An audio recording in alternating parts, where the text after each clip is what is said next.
Hey students, we're going to be going over Chapter 15, Lesson 1, covering demand-side economics.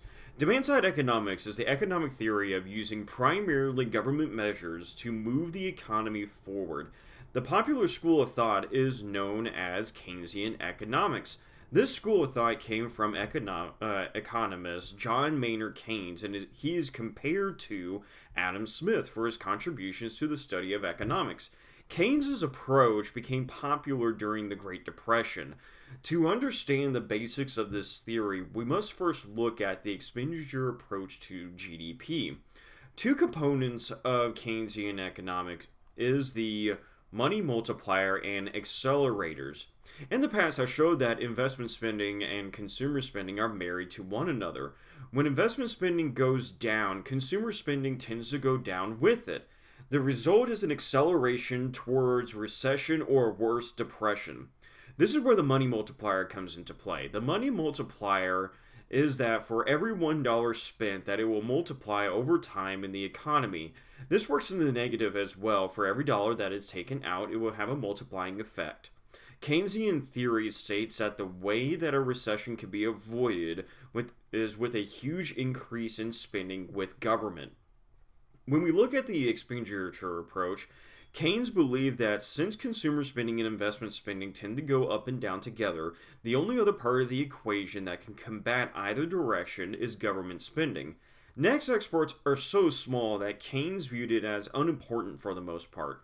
This approach really looks at the economy as an equation that can be manipulated by changing certain factors. Keynes believed that government spending is the only factor large enough to change GDP when consumer spending and investment spending goes down. We will go over how these programs affect GDP with the aggregate supply and demand model in Lesson 3. Now, Keynes proposed this increase of government spending as a temporary measure to get the consumer and investment spending to go back up. He would call this priming the engine. He never intended the measure to be permanent. The measures that the government can take to combat a fall in spending are automatic stabilizer and entitlements. Examples of automatic stabilizers are the progressive tax system and unemployment insurance. These, through no other action, are able to help people if they lose their jobs or take a job that pays less. Entitlements are broad social programs that use established eligibility requirements to provide supplemental income. Examples are Social Security, Medicare, SNAP, and other welfare programs. As with any economic approach, there are risks and limitations with demand-side economics. One major limitation of demand-side economics is the lag of the bureaucracy. It takes time to recognize that there is a problem with the economy. The next is the time it takes to take action. A perfect example is Congress right now with the COVID-19 crisis. Americans and their representatives recognize that there is a problem, and now our representatives are arguing on how to take action. Lastly is the implementation of any decision that is made. Looking at our current Congress, the passage of a relief bill was made relatively quickly, but the implementation of the stimulus checks and small business loans have proven to be difficult with the IRS and Treasury Department implementing these measures.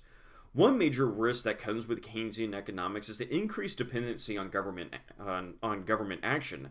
An example is someone who's on a welfare program and low end of the progressive tax bracket.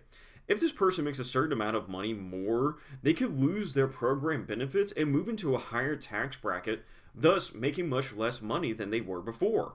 Another risk is people slowly turning against the intervention of the government. This is the tipping point between paying higher taxes or a huge increase in borrowing that people will believe to be too large of a burden compared to the benefits. Alright students, that's all that we have for this video. Please make sure that you guys are reading your books, wash your hands, and do not touch your face, and stay indoors.